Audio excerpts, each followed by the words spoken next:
उन्होंने यह प्रमाणित किया कि जितनी सिद्धियां हो सभी सिद्धियों का अर्थ इसमें समाहित है, क्योंकि यदि हम नाम ले लेते तो वह सिद्धि इसमें सीमित हो जाती है। इसलिए कहा जो सुमिरत सिद्धि होई, सिद्धि की प्राप्ति हो जाएगी। और इस मंगलाचरण में आशीर्वादात्मक मंगलाचरण है, आशीर्वादात्मक मंगलाचरण है, अर्थात जो सुमिरत सिद्धि होई, जिनको स्मरण करने से सिद्धि हो जाती है, आशीर्वाद है।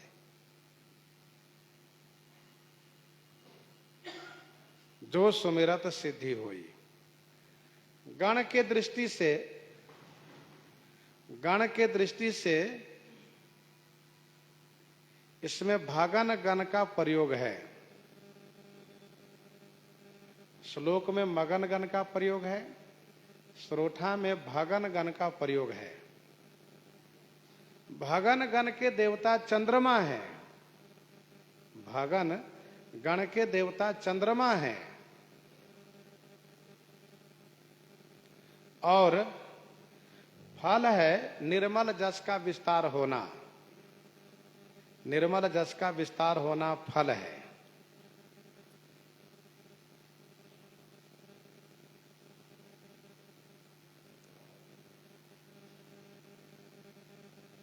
श्री गणेश जी का शरीर मनुष्य के जैसा है, श्री गणेश जी का शरीर मनुष्य के जैसा है।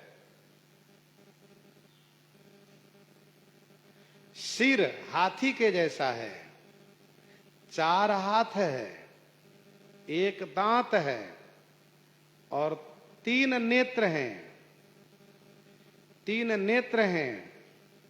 ललाट पर अर्धचंद्र हैं, ललाट पर अर्धचंद्र हैं और तोंद निकली हुई है,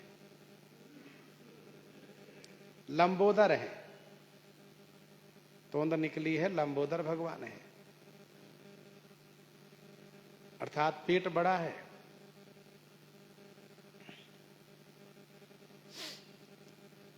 ब्रह्म वैवर्त पुराण गणेश खंड में श्री गणेश जी की उत्पत्ति की कथा वर्णित है।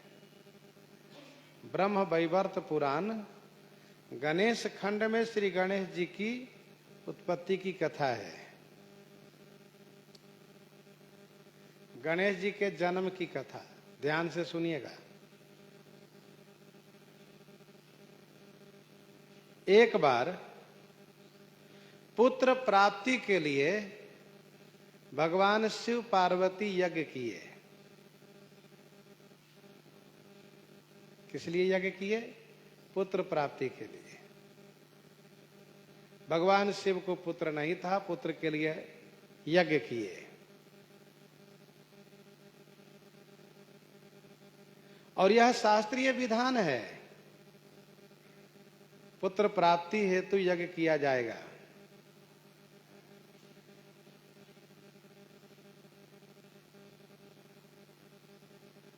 यज्ञ में सभी देवता आए, भगवान शिव यज्ञ कर रहे हैं, महादेव सब देवता आए।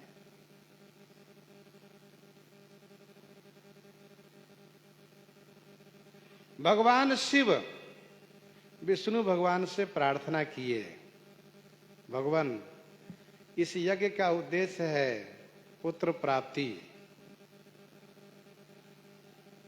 भगवान विष्णु ने कहा यह तो शुभ बात है, बड़ी अच्छी बात है।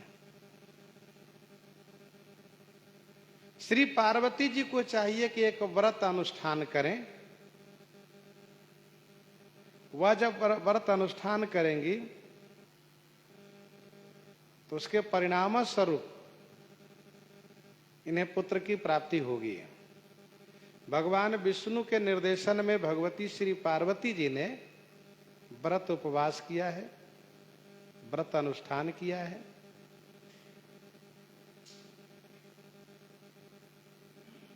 भगवान श्री कृष्ण प्रकट होकर के उनको दर्शन दिए हैं। भगवान श्री कृष्ण दर्शन दिए। श्री कृष्ण भगवान ने कहा आपको क्या चाहिए? माता श्री पार्वती जी ने कहा मुझे तो एक पुत्र चाहिए। भगवान श्री कृष्ण ने कहा आपका मनोरथ अवश्य पूरा होगा। भगवान श्री कृष्ण के अंश से ही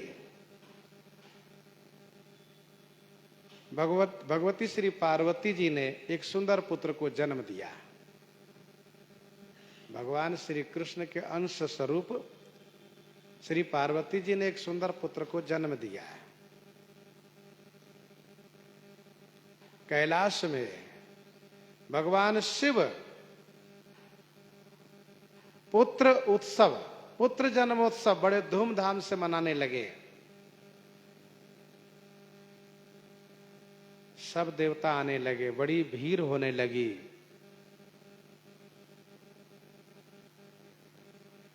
सब आ रहे हैं इस उद्देश्य से कि भोलेनाथ पुत्र प्राप्त किए हैं। सब आ रहे हैं, बधैया लेकर आते हैं और श्री शिव पार्वती पुत्र पर न्यौछावर करते हैं। श्री शिव पार्वती पुत्र को दर्शन करते हैं, सब बड़े आनंदित होते हैं। भगवान शिव के दरबार में सबका स्वागत सत्कार हो रहा है। इसी बीच शनि देव आए। शनि देव आए क्योंकि सबको बुलाया गया है तो शनि को ही बुलाया गया है। शनि देव आए तो शनि देव अपना सिर नीचा किए हुए हैं।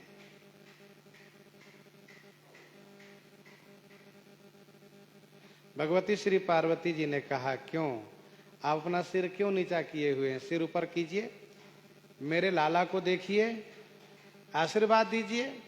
तो शनि देव ने कहा नहीं, मैं देख नहीं सकता हूं। आशीर्वाद देता हूं, मंगल कामना करता हूं, लेकिन देख नहीं सकता हूं। क्यों नहीं देख सकते आप? कहा कि मेरी पत्नी का श्राप है। आपकी पत्नी का श्राप? कहां? श्री शनि देव की पत्नी उग्र स्वभाव के हैं। श्री शनि देव की पत्नी उग्र स्वभाव के हैं।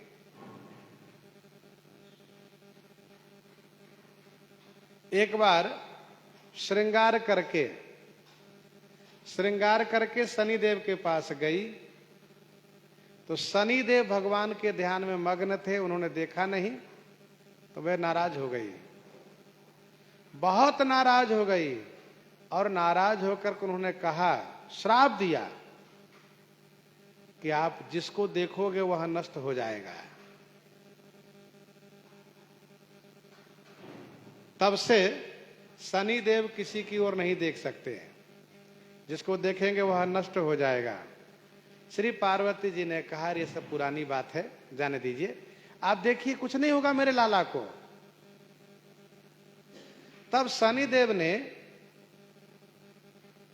धर्म की साक्षी देकर के उन्होंने अपना नेत्र ऊपर उठाया, सिर ऊपर उठाया और श्री शिव पार्वती पुत्र के मुख को देखा।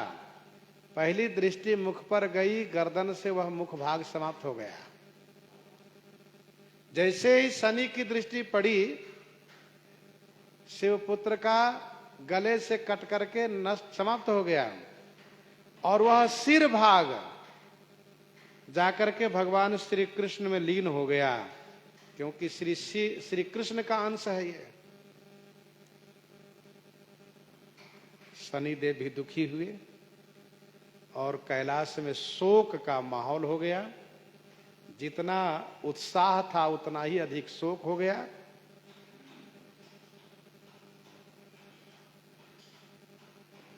शिव जी, पार्वती जी, गण आदि सब बिलखने लगे, सब दुखी हो गए। भगवान विष्णु तुरंत गरुड़ पर सवार हुए और पुष्प भद्रा नदी के तट पर गए। भगवान विष्णु गरुड़ पर सवार हुए और पुष्प भद्रा नदी के तट पर गए। उन्होंने देखा कि एक हथनी ने बच्चा दिया है, एक हथनी ने बच्चे का जन्म दिया है और वह अलग पड़ी हुई है, बच्चा अलग पड़ा हुआ है, हाथी अलग पड़ा हुआ है। भगवान विष्णु ने उस हाथी शावक के सिर को काट लिया और उठा लाए।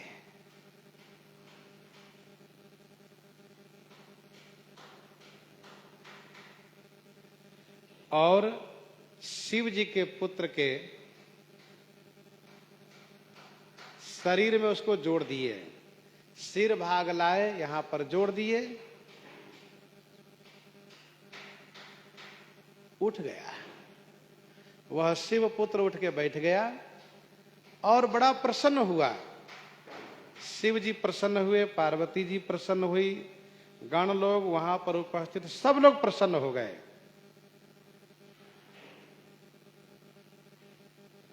फिर उत्सव होने लगा। तो यह कथा है कारीबर बदन की। हाथी का मुख उनको क्यों हुआ, यह इस कथा में बात बताई गई है। दूसरी कथा शिव पुराण में है। कल्प भेद से श्री गणेश जी की दूसरी कथा शिव पुराण में है।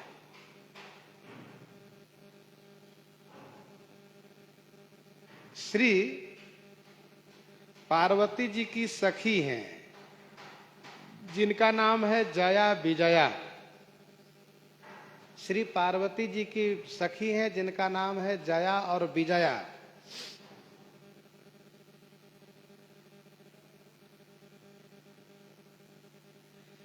जया और विजया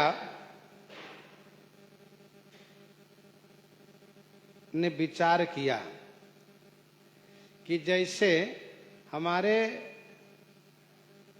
भोलेनाथ के अपना गण है, परिकर हैं, सेवक हैं, वैसे ही हमारी स्वामिनी श्री पार्वती जी के भी अलग गण हो, अलग परिकर हो, जो हमारी बात माने।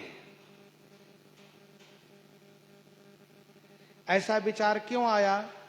तो ऐसा विचार इसलिए आया, एक बार श्री पार्वती जी स्नान कर रही थी, जया विजया से कहा कि भीतर किसी को मत आने देना। तो भगवान शिव जया विजया की बात न मान करके भीतर चले गए। तो जया विजया के मन में यह बात आई है कि क्यों न इनका एक अलग से गण हो जो इनकी बात माने। और इन्होंने अपनी बात श्री पार्वती जी से कही है। श्री पार्वती जी ने एक दिन अपने शरीर के मैल से एक पुतला बनाया, नराकार पुतला बनाया, और इसके बाद उस पुतले को गंगा जी में डाल दिया। वह पुतला सजीव हो गया। गंगा जी ने उस पुतले को अब सजीव करके श्री पार्वती जी को गोद में दिया। श्री पार्वती जी ने उन्हें अपना पुत्र मान करके गोदी में लिया और उनके हृदय में उनके प्रति वात्सल्य भाव उमड़ पड़ा। बालक ने कहा, माता जी मेरे लिए क्या आदेश है? बालक ने कहा, माता जी मेरे लिए क्या आदेश है, मैं क्या सेवा कर सकता हूं? तो जया विजया ने कहा, स्वामिनी जी इनको द्वार पर रखिए, किसी को अंदर ना आने दें।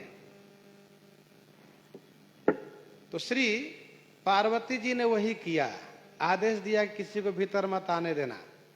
कहा ठीक है।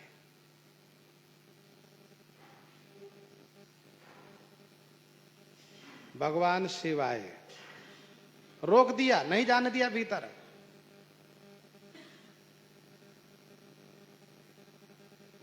भगवान शिव ने गणों से कहा कि इनको हटाओ यहां से। शिव गणों ने पहले बात से समझाया, न मानने पर युद्ध शुरू किया, लेकिन पार्वती नंदन ने सबको परास्त कर दिया, सबको परास्त कर दिया। ब्रह्मा जी महाराज आगे बढ़े तो ब्रह्मा जी की दाढ़ी पकड़ लिए, घबरा गए ब्रह्मा जी। तो भगवान विष्णु युद्ध में आए, भगवान विष्णु युद्ध करने लगे। यह देख करके भगवान शिव को क्रोध आया, उन्होंने त्रिशूल से उनके सिर को काट दिया, सिर छेदन कर दिया। वह बालक मृत्यु को प्राप्त कर गया। इस बात को देवर्षि नारद जी ने श्री पार्वती जी से कह करके उनको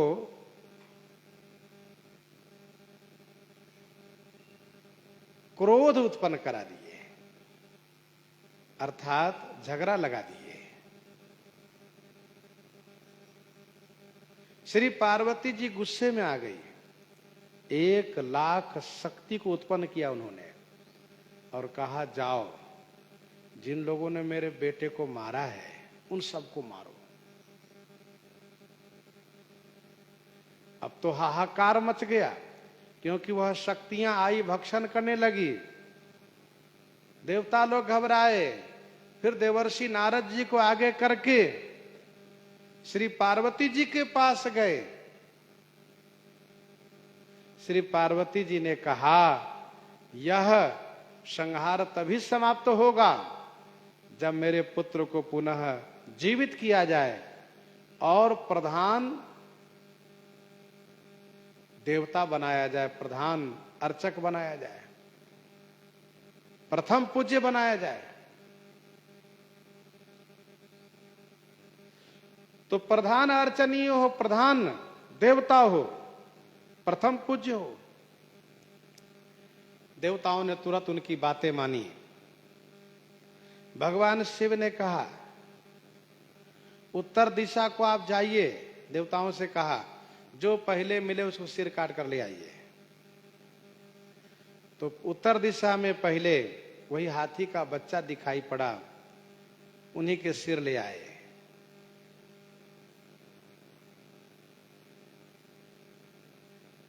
भगवान श्री शिव की आज्ञा से जैसे सिर को जोड़ा गया वैसे वे उठ करके बैठ गए। गणेश जी का जन्म भादो में मनाया जाता है, भादो चौथ प्रसिद्ध है।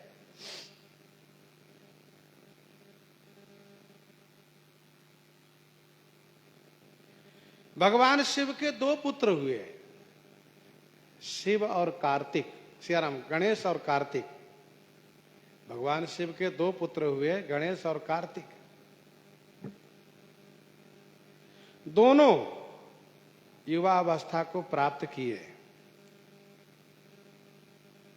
दोनों ने पिता माता से निवेदन किया कि अब हम घर बसाना चाहते हैं,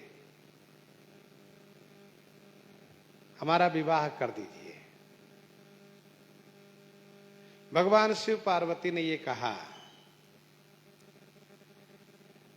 कि विवाह के पूर्व कुछ कर्तव्य करके तुम दोनों को दिखाना होगा। घर परिवार चलाने का सामर्थ्य है भी या नहीं, यह भी लोगों को ज्ञात होना चाहिए। विवाह के पूर्व गृहस्थी संभालने की योग्यता है या नहीं, इस विषय पर विचार अवश्य किया जाता है आज भी।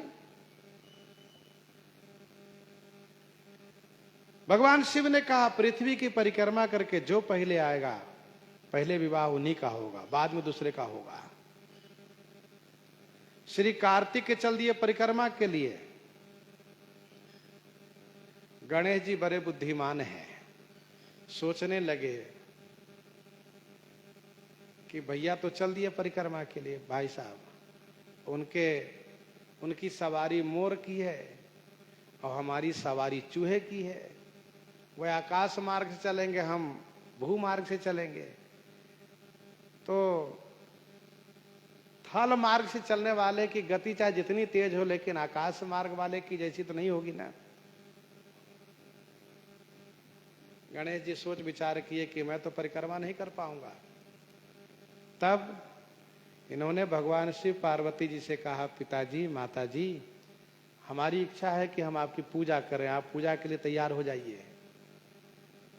माता पिता दोनों तैयार हुए, सिंहासन पर बैठाया और षोडशोपचार पूजन किया गणेश जी ने। और पूजनोपरांत 7 परिक्रमा लगाई और इसके बाद कहा, पिताजी अब मेरा विवाह कर दीजिए। कहा, तुम तो परिक्रमा गए नहीं। तो गणेश जी ने कहा, पिताजी मैंने परिक्रमा कर ली। धर्म शास्त्र में लिखा है, माता पिता की पूजा करके जिसने परिक्रमा कर ली उसने सब तीर्थ व्रत सब धर्म कर लिया। अब आप शास्त्र की बात मानते हैं तो मेरा विवाह कर दीजिए। यह तो सत्य है कि माता पिता की पूजा करके परिक्रमा करने वाला उसने सब परिक्रमा कर लिया, सब तीर्थ कर लिया। इन्होंने कहा, मैंने 7 परिक्रमा की है, 1-2 नहीं। भैया 1 परिक्रमा करेंगे, हम तो 7 परिक्रमा कर लिए। इनकी बात युक्ति संगत है, शास्त्र सम्मत है, इसलिए भगवान शिव ने कहा ठीक है। विवाह के लिए तैयार हुए। भगवान शिव के स्मरण करने से विश्व प्रजापति अपनी 2 पुत्री को लेकर आए। विश्व प्रजापति के 2 पुत्री है, एक का नाम है सिद्धि, दूसरे का नाम है बुद्धि। सिद्धि और बुद्धि यह विश्व प्रजापति के बेटी हैं। भगवान शिव ने इन दोनों पुत्री का कन्यादान स्वीकार किया, अर्थात श्री गणेश जी के साथ इन दोनों का विवाह करवा दिया है।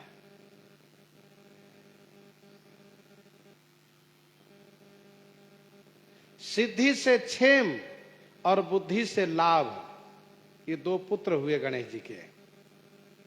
सिद्धि बुद्धि 2 पत्नी है, क्षेम और लाभ, क्षेम और लाभ 2 पुत्र है।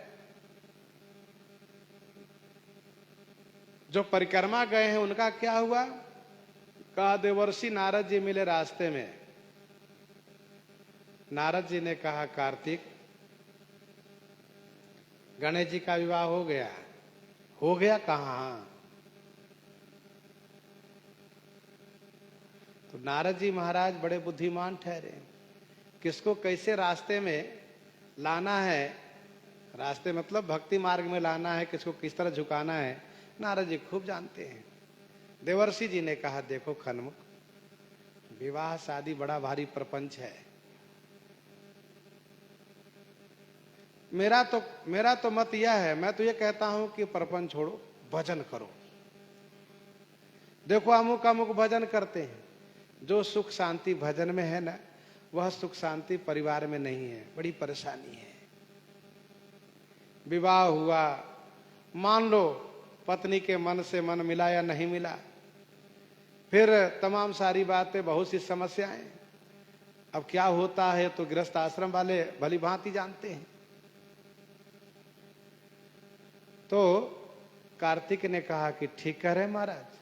प्रणाम किया कार्तिक ने नारद जी को और कहा, मैं तो चला, अब चल दिया भजन तपस्या करने के लिए। तो श्री कार्तिक ने विवाह किया ही नहीं। तो यह है श्री गणेश जी की कथा। जो सुमिरत सिद्धि होई, गणनायक करिबर बदन,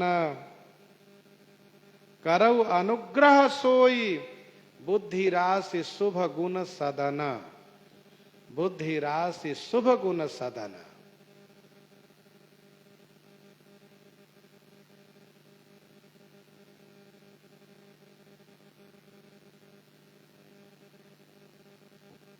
गोस्वामी जी महाराज भाषा में जब प्रारंभ किए तो सुरोठा छंद में ही मंगलाचरण किए, दोहा में नहीं, चौपाई में नहीं, छंद में नहीं, बल्कि सुरोठा में मंगलाचरण किए।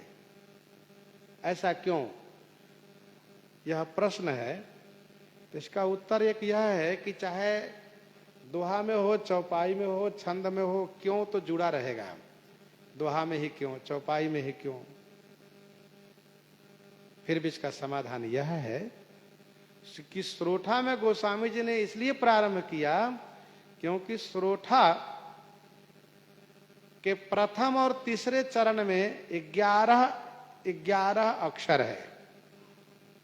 प्रथम और तीसरे चरण में, पहला और तीसरे चरण में 11 अक्षर है। दूसरे और चौथे चरण में 13 अक्षर है। जो सुमिरत सिद्धि होई, गणनायक करिवर बदन।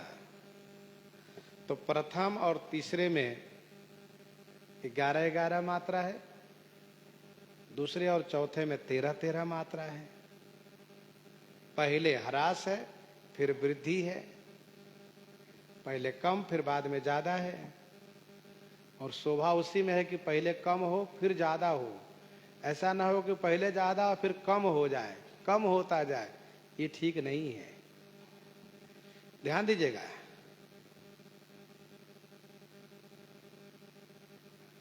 श्रोठा में पहले ह्रास बाद में वृद्धि है, और दोहा में इसके विपरीत है। दोहा में पहले और तीसरे में 13 मात्रा है। दोहा में पहले चरण और तीसरे चरण में 13 अक्षर है। दूसरे और चौथे चरण में 11 अक्षर है। तो दोहा में ह्रास है, वृद्धि नहीं है। पहले वृद्धि फिर ह्रास है, और श्रोठा में पहले ह्रास फिर वृद्धि है। गोस्वामी जी का उद्देश्य यह है कि ये बढ़ता जाए, वृद्धि को प्राप्त करे, घटे ना। दोहा में शुरू करते हैं तो घटने का मतलब होता है, घटेगा। तो आप समझ गए होंगे, छंद की जो रचना होती है, जो भी पद्य की रचना होती है, उस पद्य में गिनती पर अक्षर रखे जाते हैं, गिनती पर अक्षर दिए जाते हैं।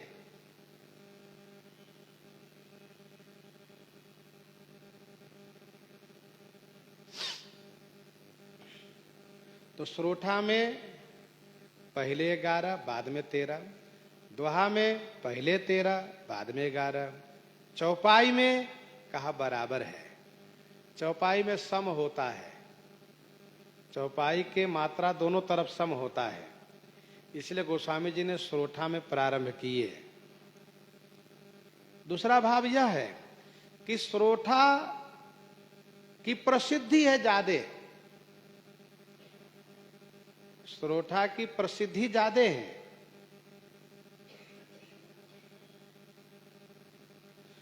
श्रोठा छंद मेघराग के अंतर्गत है, श्रोठा छंद मेघराग के अंतर्गत है, जो वर्षा ऋतु के पोषक हैं। श्रोठा छंद मेघराग के अंतर्गत है, जो वर्षा ऋतु के पोषक है। और आगे गोस्वामी जी ने इस रूपक को प्रस्तुत भी किया है। वर्षा ऋतु रघुपति तुलसी साली सुदास, राम नाम बरन जुग, सावन भादव मास। इसीलिए गोस्वामी जी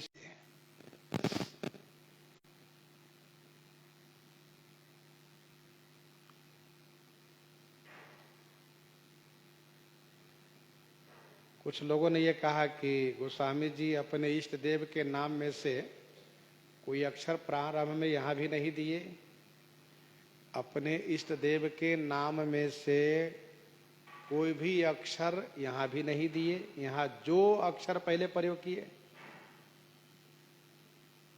ऐसा क्यों?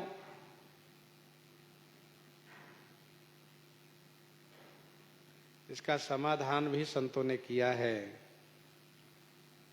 पहली बात तो ये कि जो सुमिरत, जो पाठ ही शुद्ध है, कुछ लोगों ने जे ही पाठ किया, जे ही सुमिरत सिद्धि हुई। यद्यपि जो अक्षर दग्धाक्षर है, फिर भी गोस्वामी जी ने बहुत सुंदर विचार करके दिया है। जो सुमिरत, प्राचीन प्रतियों में जो सुमिरत ही पाठ है, यही सुमिरत नहीं। यही सुमिरत पाठ देने से फिर ये छंद पंगु हो जाएगा, यह सरोठा छंद पंगु हो जाएगा, क्योंकि फिर 11 की जगह 12 अक्षर शुरू में हो जाएगा। इसलिए जो पाठ है ही ठीक है।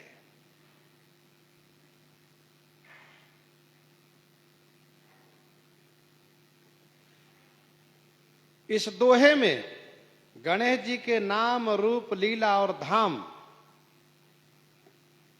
चारों का वर्णन किए।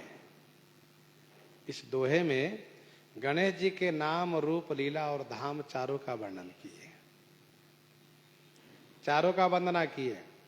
गणनायक से नाम, गणनायक से नाम, करिवर बदन से रूप, करिवर बदन से रूप, करऊ अनुग्रह, बुद्धि राशि, शुभ गुण सदन से लीला।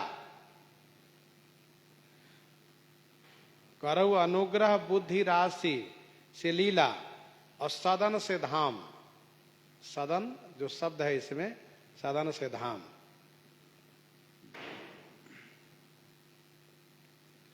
अभी अभी आपने सुना कि गणेश जी की 2 शक्ति हैं। गणेश जी की 2 शक्ति हैं, सिद्धि और बुद्धि। सिद्धि और बुद्धि, यह 2 शक्ति हैं।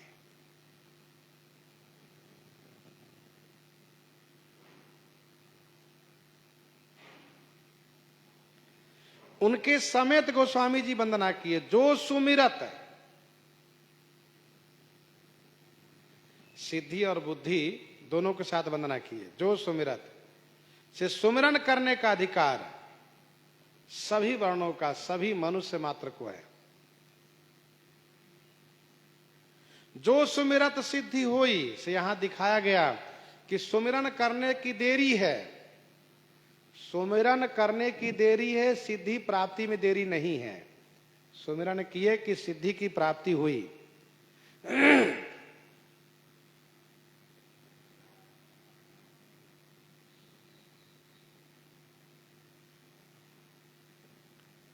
जो सुमिरत सिद्धि होई, गणनायक करिबर बदन। सिद्धि का नाम आया और बुद्धि राशि से बुद्धि का नाम है। सिद्धि बुद्धि दोनों के साथ मंगलाचरण है। गणेश जी का सुमिरन करिए तो गणेश जी की कृपा से सिद्धि और बुद्धि दोनों प्रसन्न हो जाती हैं, सिद्धि और बुद्धि दोनों की प्राप्ति हो जाती है। गणेश जी को आवाहन कीजिए, गणेश जी को बुलाइए, तो सिद्धि और बुद्धि दोनों आ जाएंगे। जब पिताजी आएंगे तो उनकी शक्ति आएंगी, उनकी जो शक्ति है वे आएंगी, और शक्ति आएंगे तो फिर उनके पुत्र भी आएंगे, 6 लाभ भी आ जाएंगे। गणेश जी को स्मरण करने से सिद्धि बुद्धि आती है और साथ साथ 6 और लाभ भी आते हैं।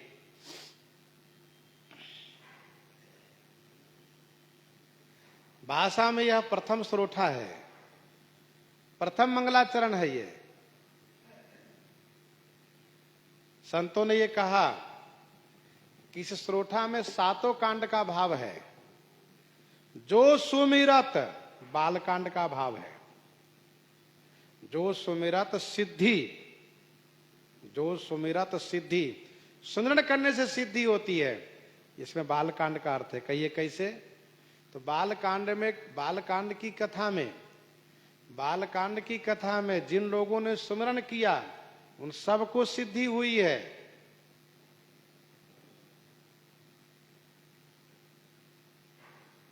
सुमिरत राम हृदय अस आवा। श्री राम जी को सुमिरन किए तो समाधान मिल गया।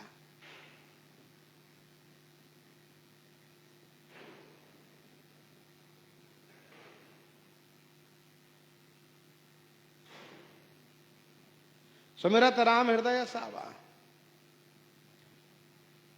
और मनमहु राम ही सुमिरी सयानी, उन्होंने सुमरण किया तो उनको भी समाधान मिला। मनमहु राम ही सुमिरी सयानी, कहीं न जाए कछु हृदय कलाने।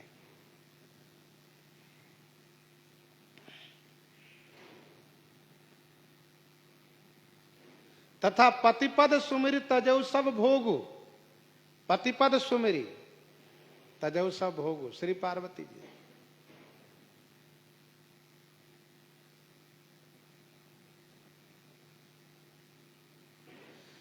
देवर्षि नारद जी सुमिरत हरि श्राप गति बाधी, सुमिरत सुमिरन उन्होंने किया।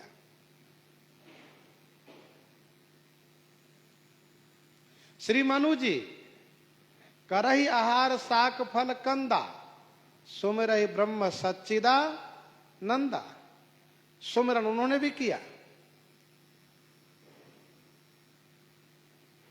श्री दशरथ जी, श्री मिथिलेश जी, श्री विश्वामित्र जी, इन सब ने सुमिरन किया है, सुमिरन से सिद्धि हुई है।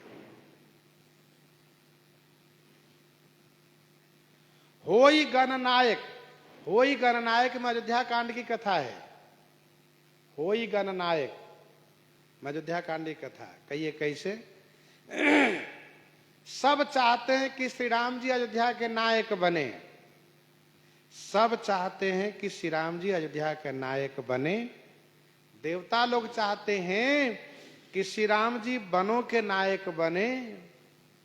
अयोध्या वासी की चाहना है श्री राम जी अवध नायक हो, देवताओं की चाहना है कि श्री राम जी वन नायक हो।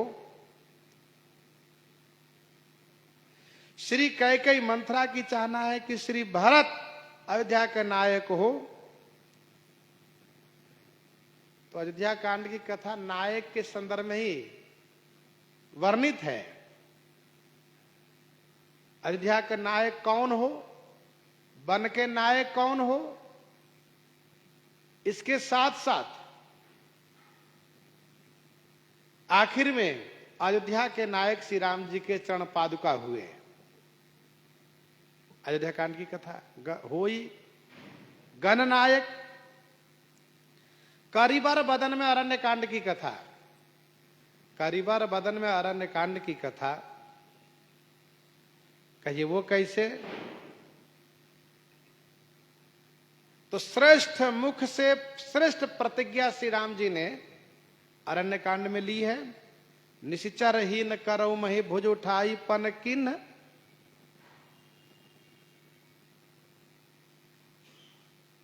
दूसरा भाव श्री राम जी के श्रेष्ठ मुख पर शूर्पणखा खरदूषण सब विमोहित हो गए। तो करिबर बदन में अरण्य कांड की कथा। करऊ अनुग्रह, करऊ अनुग्रह में किष्किंधा कांड की कथा है। करऊ अनुग्रह में किष्किंधा कांड की कथा है, कहिए वो कैसे? तो श्री हनुमान जी पर अनुग्रह हुआ, महाराज सुग्रीव पर अनुग्रह हुआ, बाली तारा पर अनुग्रह हुआ, संपूर्ण वानर जाति पर अनुग्रह हुआ। तब रघुपति उठाई उर लावा, निज लोचन जल सिंच जुड़ावा। महाराज सुग्रीव को मित्र बनाए, उन पर अनुग्रह किए। तेसर नाथ मैत्री कीजिए, दीन जाने तही अभय करीजिए। बाली पर अनुग्रह किए, बाली शीश, राम बाली निज धाम पठावा। अंगद जी पर अनुग्रह किए, युवराज बनाए। वानरों पर अनुग्रह किए, सेवा में सम्मिलित किए।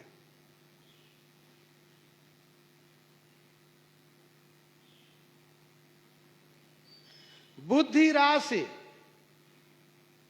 बुद्धि राशि में सुंदरकांड की कथा है।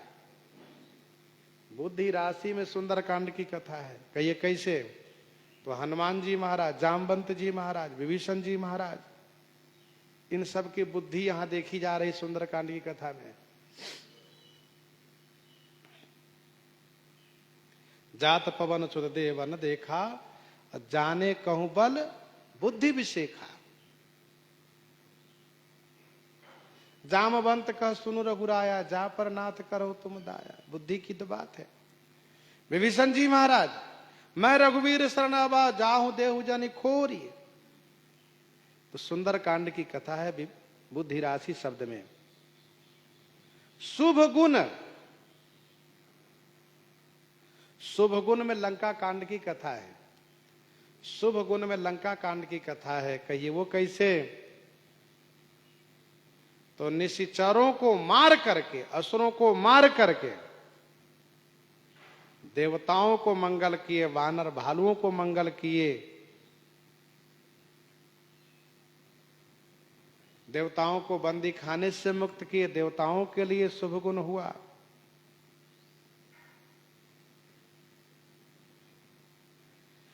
असुरों को मुक्त किए, बैर भाव सुमिरत मोहि निश्चर, यह गुण लेकर के।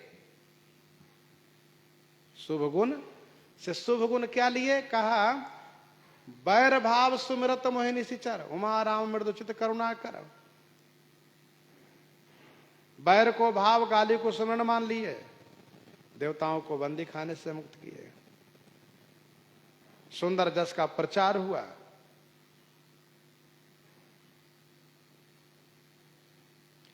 और सदन से उत्तरकांड की कथा है। सदन शब्द में उत्तरकांड की कथा समाहित है। कहिए वह कैसे? तो सदन से घर का अर्थ होता है। श्री राम जी अपने घर आए, देवता लोग अपने घर गए, वानर लोग अपने अपने घर गए, सब लोग अपने अपने घर में शांति से रहने लगे। तो सदन शब्द में उत्तरकांड की कथा समाहित है। जो सुमिरत सिद्धि होई, गणनायक करिबर बदन, करौ अनुग्रह सोई, बुद्धि राशि शुभ गुण सदन, बुद्धि राशि शुभ गुण सदन, मूक होई बाचाल, पंगु चढ़ई गिरिबर गहन, जासु कृपा सो दयाल, द्रवौ सकल कलिमल दहन, द्रवौ सकल कलिमल दहन। गोस्वामी जी इस तरह से भाषा में मंगलाचरण प्रारंभ किए हैं। प्रसंग को यहीं पर हृदयंगम करते हुए आइए श्रवण करते हैं श्री भक्तमाल जी से।